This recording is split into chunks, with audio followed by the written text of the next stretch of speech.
2, 3, 4. Presenting Group 5.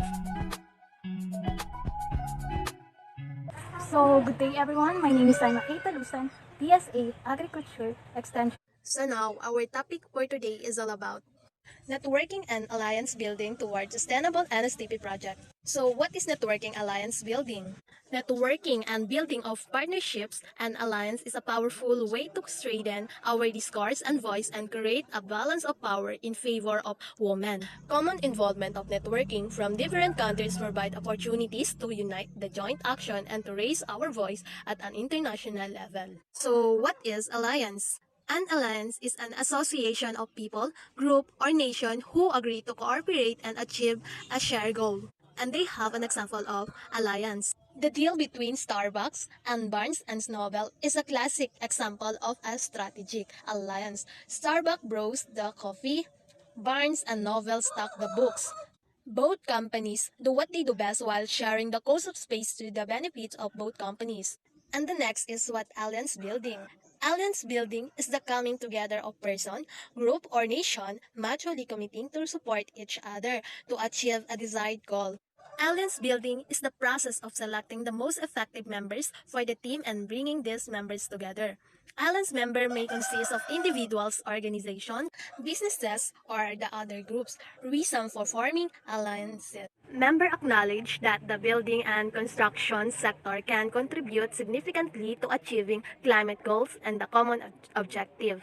While a commitment to providing the highest quality products in the most cost-efficient manner, alliance still has been manufacturing customer design. And the last is, when are alliance formed? So we have a two of kind of alliance. First, alliance are formed when there are need or objectives that are perceived to be shared, like protection for a common enemy or objective to attain. And the second is, alliances are formed when aside from having a common needs and objectives, mutually trust and respect and a willingness to commit are present. And also, they have an example of alliance form. An example of an alliance is when someone never start talking and decide to form a group to work toward building a safe community. And the next example of an alliance is two teenage girls who are best friends and love nothing come between them. Assalamualaikum warahmatullahi ta'ala wabarakatuh. Good day everyone. My name is Siti Hainauda. We discuss it's all about who are the potential allies and how to do alliance building. Who are these potential allies? Potential stakeholders may be the local government, units from the barangay to the provincial level, people's organizations, non-governmental organizations, academic and research institutions, media, business association, donor agencies, even armed groups from the government or otherwise. So, ang potential allies, sila yung community group politicians and region, which sila yung mga leader na nagbibigay ng advice and information sa mga community sa mga nasasakupan nila. Sino yung mga potential allies? Sila yung mga stakeholders. Yan yung people government, people organization, non-government organization, provincial level, and barangay. So, example, si Bongbong Marcos at si President Rodrigo Duterte, sila yung nagbibigay ng information sa mga tao or sa organisasyon. How to do alliance building? Step in alliance building. Number 1, coming together. Before any alliance takes place, one has to have a good understanding about the project. The real point is responsive to the needs identified by the beneficiaries themselves.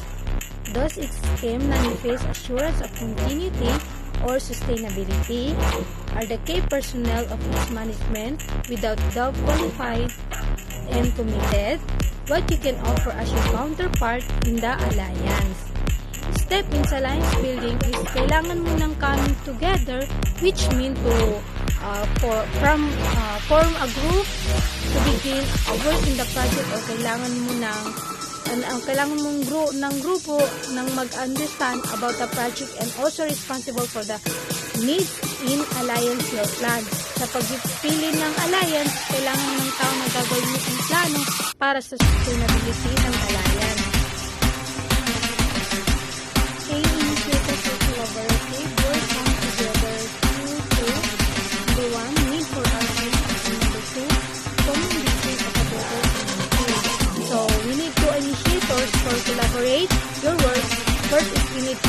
actions.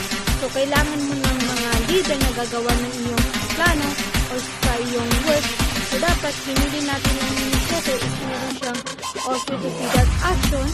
Hindi mabibili yung mga gusto mong plano on your project. So, may kasabihan nga tayo na wag puro salita ay dapat din sa gawa.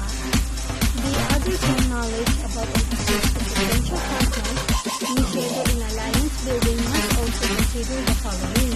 So, sa initiator, kailangan ng vision para to create a better everyday life for community.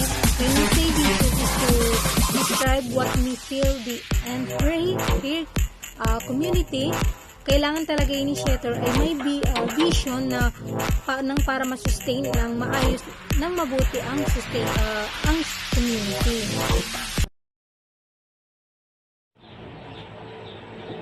Good morning everyone. My name is Nstp Salik from BSI Agri Extension 1. So this is my topic that I will discuss.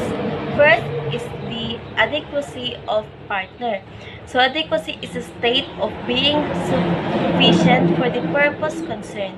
So the meaning doesn't suggest abundance or excellence or even more than what is absolutely necessary. So the coverage of a collaborative task determines the adequate number of collaborative partners. Too much alliances may require a restructuring to avoid confusion and unnecessary delays. So breaking the big group into a smaller group and big task into a smaller task will help the alliance effective and efficient. So, the more specific tasks will be assigned to the subgroups. So, ang kasapatan ay ang estado ng pagiging sapat para sa kinaukulang layunin. So, ang kahulugan ay hindi nagmumungkahi sa kasaganaan o kausayan o higit pa sa kung ano pa talaga ang kinakailangan. So, tinutukoy ang saklaw ng isang collaborative na gawain, ang sapat na bilang ng mga collaborative na kasosyo, masyadong maraming alyansa na maaaring mangailangan ng muling pagsasaayos upang maiwasan ang kalituhan at hindi kinakailangan pagkaantala. So, ang paghahati sa malaking grupo ay isang mas maliit na grupo at malaking gawain sa mas maliit na gawain ay makakatulong upang mapanatiling epektibo at mahusay ang alyansa. At ito ay mas tiyak na gawain ay itatalaga sa mga sub na groups. So, number 2 is the commitment and decision makers. So, to facilitate and strengthen the collaborative bond, major policy makers and authorities of a collaborating stakeholders should be drawn into line. So, initiators must sell the idea of working together to them to get their interest and commitment.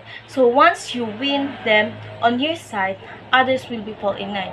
So, ibig sabihin lang ito ay upang mapadali at palakasin ang collaborative bond. Ang mga pangunahing gumagawa ng patakaran at otoridad ng lahat ay nagtutulungan ay dapat na iguhit sa linya.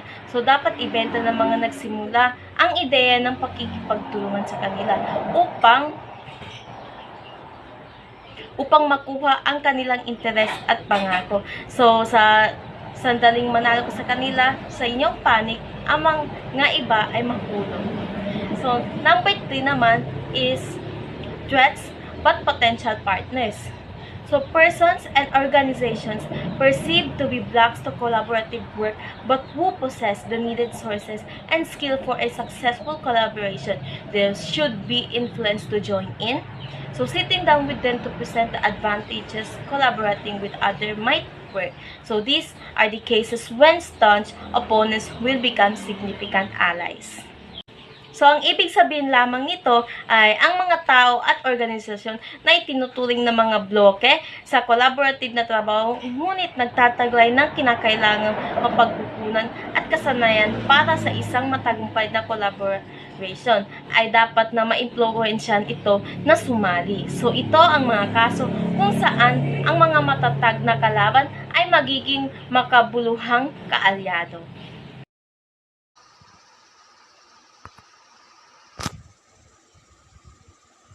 History of potential partner. It is also important to consider how the person or group worked with alliance in the past. Identifying the quote from the ship at the inception stage will help secure the viability of the collaborative endeavor. Ang potential partner ay isa sa mga ikinukonsider na isang importanteng grupo ng mga tao na nagtutulong-tulong sa isang kumpanya para sa isang mapayapang o matagumpay na paglaki ng alyansa. History of ang potential partner ay isa sa skill. It is imperative to know what skills are needed to bring this collaboration into success. Initiators of the alliance should look into the personal and collective skills in the market of would-be partners. Kakayanan. Bawat isa sa atin ay may kanya-kanyang kakayanan. Ito ay kailangan upang mapagtulong-tulungan ang pag-unlad ng isang alyansa. Dahil ang isang kumpanya ay kinakailangan ng grupong maraming kakayanan sa mga business o sa merkado. Skill. Kakayanan. Bawat isa multi-sectoral participation initiative to collaborate to involve only persons and institutions within the same field. However, often needed data, skills, resources, and other forms. Ito ay binubuo ng dalawa o mas maraming tao na nasa iisang parehong larangan ng trabaho. Madalas kinakailangan nito ng mga mapagkukunan ng data o impormasyon para dito. Have a good day to each and everyone, especially to you, ma'am. My name is Piftina Ferdausha M. Silungan from BSA Agri Extension. So this is my topic that I will discuss. This is the building and strengthening. Building and strengthening. After identifying potential partners, what more can be done? In 1992, Apple and IBM rushed to do a joint venture called Intelligent Tasks to create a new object-oriented operating system. This joint venture for a time showed indicators of synergism, but later the objective of creating a new operating system failed. IBM took upon its shoulder the burden of the loss, which was said to exceed 150 million. So, what was wrong in that partnership? With all systems seemingly in their right places at the outset, why did it fail? While Apple and IBM succeeded for a while to convince people that trust and respect were present in the years of their partnership. So let's proceed the getting potential partnership to engage. So number 1, gather as much information about the prospective partner before meeting them. So, ang ibig sabihin, mag-collect ka ng informasyon sa inasahang partner before meeting them. Number 2, know who the decision makers and the key players in the organization. So, kilalanin mo kung sino ang decision maker at key player sa organization. Imbitahin mo sila sa presentation mo. Number 3, present the program in a simple, organized, and understandable manners. Ipakita mo ang ginawa mong program ng simple organization at klarong maintindihan nila. Number 4, show the potential mutual benefits that can be gained from collaborating. Ipakita mo ang potential na benepisyo na pwedeng makuha sa pakikipagtulungan. Number 5, be attentive to the interests and Number 5, be attentive to the interests and cultural overtones of potential collaborators. Ibigay mo ang iyong fully interest lalo na sa mga potential collaborators na sumusuporta sa inyong programa or program.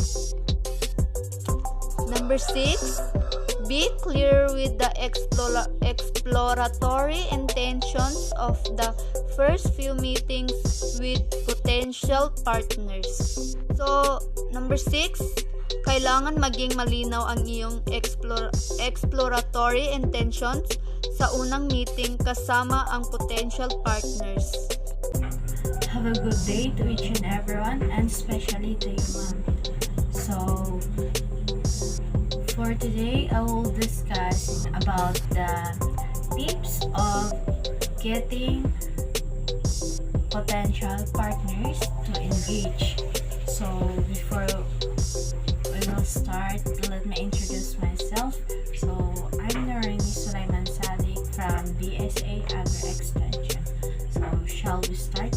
So, in getting potential partners to engage, so we have 6 tips. So, first is gather as much information about the prospective partner before meeting them, and conduct profiling of potential stakeholders in the vicinity in terms of their VMGO. So, like programs, projects, targets, and beneficiaries and resources, and identify from the data the potential of the partners that have a role in addressing certain issue or components of the projects. So sa the tips of number 1, so magtipon daw ng mga maraming impormasyon tungkol sa mga proyekto ng kasosyo mo o bago mo sila kilalanin.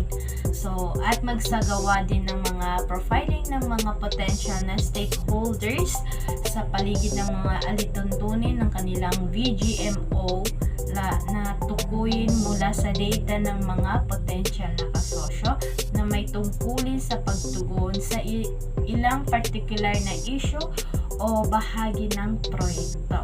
So, proceed tayo sa number 2 tips. So, the number 2 is know who the decision makers and key players in the organization. Invite them to your program presentation. So, sa number 2, alamin kung sino ang gumagawa ng mga desisyon at sa pangunahing manglararaw ng mga organisasyon at imbitahin sila sa iyong presentasyon ng programa. So, proceed tayo sa number 3. So, the number 3 is present the program in a simple, organized, and understandable manner. So, the number 3 is ipakita sa mga programa na simple at organisado at maiintindihan. So number 4, show the potential mutual benefits that can be gained from collaborating. So, magpakita ng mga potential na sa kapwa mo na benefits na maaaring makuha sa pakikipagtulungan. So, number 5, be attentive to the interest of the phrase. Be attentive to the interest and cultural overtones of potential collaborators. So, maging matulungin sa mga interes at mga cultural na overtones sa mga potential na collaborator. So, number 6, last is Be clear with the exploratory intentions of the first few meetings with potential partners. So, ang pang-anim ay maging malinaw sa mga intention sa pagsasaliksik ng mga unang pagpupulong sa kasama mo na may potential na kasosyo. So, letter B, leveling off. So, leveling off is a partners create a base of information accessible to all stakeholders and facilitate common knowledge about partners' self-interest, cultures, and visions.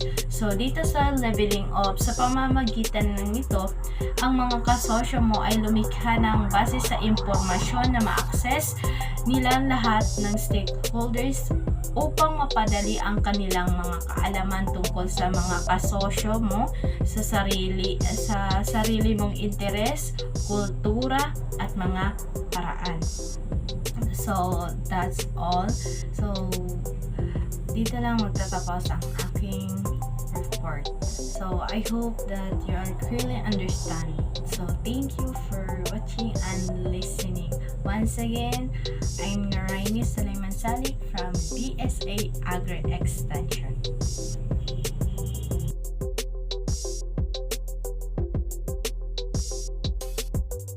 Good day everyone, I am Sarah N. Sulaiman from Group 5. Number 3, a strategic planning. It means strategic planning provides the framework for allied work. It is divided into 5 tasks. Letter A, formulation of the mission statement. It is defined the mission statement expresses the particular of the general direction state with the vision, the purpose, values, and beliefs of the alliance. Sa number 1 task, it must be described what must be achieved for whom. It means dapat itong ilarawan kung ano ang dapat makamit. The number 2, it must be defined the coverage of the task. So, it means dapat itong tukuyin ang saklaw kung ano ang gawain. The number 3, it must express the desired objectives, which is relate to the mission of individual or collection partners but somehow unique from them. The number 4, it must be clearly expressed for all partners to understand. It means, dapat itong malinaw na ipahayag para maunawaan ng lahat ng mga partner mo. Letter B, environmental and capacity assessment. Number 1, environmental assessment looks into the threats and the opportunities external but affecting the collaboration. Number 2, capacity assessment looks into internal strength and weaknesses and confronts the environment in the context of its perceived capabilities. A hasty external and self-analysis may spell disaster for the alliance, and careful analysis of both reinforce strength and fill in gaps, consequently making the alliance stronger. Letter C, goal formulation. A goal is a specific statement of what the alliance commit to do. This consists of the standard against which the progress of the alliance is to be measured. Goals that span for a period of 3 years or more are called long-term goals, and those are immediate are dubbed as a short-term goals. So we have here a 5 goal. Number 1 goal is a goal state desired achievement. Number 2, it is realistic, means makatotohanan siya. Number 3, it is measurable, masusukat. And number 4, it is a specific, it means tiyak. And number 5, it is expressed in a simple and easily understood statement. Means, madali siyang unawaan. Strategy selection. To achieve goals, the appropriate strategy should be selected. Number 1. An appropriate strategy must lead to goal realization. It means strategy realization requires an organization that is well positioned to carry out its strategy and achieve the corresponding benefits. Number 2. It must work within the bound of available resources. It means manage and prioritize work requests and set appropriate expectations with key stakeholders determined through resource availability. Number 3. It must be consistent with the mission statement. A mission statement is concise explanation of the organization reason for existence. Development of an action plan. Basing on the goals, made a plan of an action is made the plan of action list down. The step and undertake the plan may best be arranged into a matrix for easy reference. The action plan consists of the following data. Number 1. The activities to be undertaken. An example of the undertake is to begin a journey. Number 2.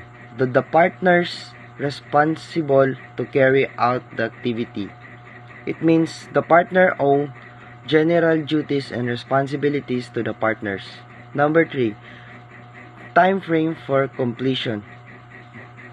The definition of time frame is a period of second, minute, days, hour, weeks, or months. Number 4. Accountability indicators. Indicators enable decision makers to assess forward the achievement of intended outcome, goals, and objectives. Success indicators. It means there are many indicators of project success, but what do you need to be measuring? Number 6. Anticipated cost. Anticipated costs are project expenses that have not been incurred yet but will in the future.